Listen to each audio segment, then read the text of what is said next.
Today's dish is all presented by Stone Academy. Now to the Country Music Awards last night. The CMA delivered big performances from the top stars. Whatever makes us country. So the show got kicked off with a star-studded stage, and it was hosted by Brad Paisley and Carrie Underwood for the 11th year in a row.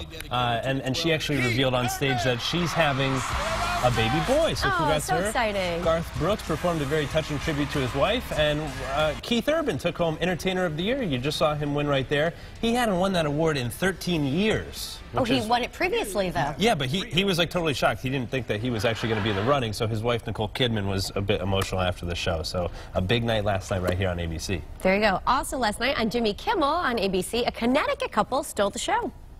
You know, we learned so many interesting things here from our studio audience. And tonight, I think this might be the factoid of 2018 for me. We learned from this couple who's right here in the front row. They're from Old Lyme, Connecticut, which is right next to Lyme, Connecticut.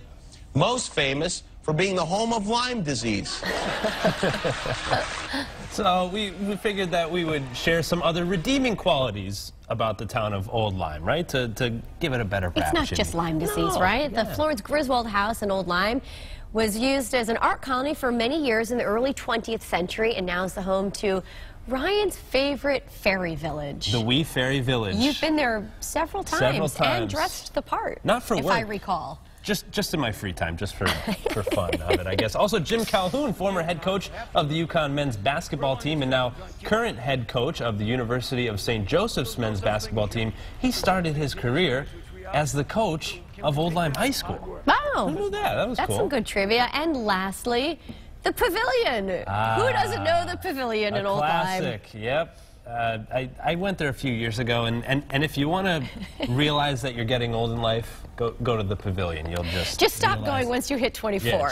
Yeah, you're done. You're done with the Pavilion. Life's over. Move on. But I mean, that is a beautiful beach there, Miami Beach of Old Lyme. I mean, there's so much to find down there in Old Lyme. Legendary. Yeah.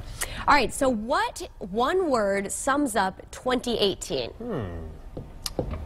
Teresa? This is kind of surprising. According to Oxford Dictionary, it's toxic. Toxic. Really? Word of the year is toxic. Huh. So defined as poisonous. Oh, all right. There have been a few articles that talk about toxic workplaces. We don't work in one, though. Just want to clarify. Toxic relationships. Nope. You've probably never been in one of those. And you can't forget the classic Britney Spears song, Toxic. So I guess toxic can reign in all of its glory. Can we get a good word of the year, though? I mean, well, toxic certainly. I'm trying to think if you could use it in a good way, and you just can't. Do you have a word of the year that you're beautiful? You're toxically beautiful. I don't know if that's good. Okay, I was going to say my new word of the year is amalgam. Oh, I don't know that definition. Me neither. Well, I just learned it a few days ago, and I've been trying to use, like, so I sound a little bit smarter. Word of the day, okay. So it's like having a myriad or a smattering or a variety. So, like, today I have an amalgam of clothing on. Many layers. Like a mixture, a hodgepodge. You know what I'm saying? Can you use it in a sentence? Can you use it in a sentence? I'll wait. What is the word again? Amalgam. Amalgam. Amalgam. There's an amalgam of dinner choices on Thanksgiving? High five. Okay. You nailed it. A+. A new version of Monopoly has hit online stores, and get this, it is geared towards millennials. Yeah, so if you're born between 1981 and 1996, well, this game is for you. The tagline of the new game is, forget real estate, you can't afford it anymore. So in this version of the board game, players don't buy properties. Instead, they buy experiences like going through a 3-day music festival, a week-long meditation retreat, or crashing on their friend's couch. That all sounds awful to me. Yeah, it sounds like real life to me. That's just the reality. The game is sold out, so it's wildly popular. Crazy.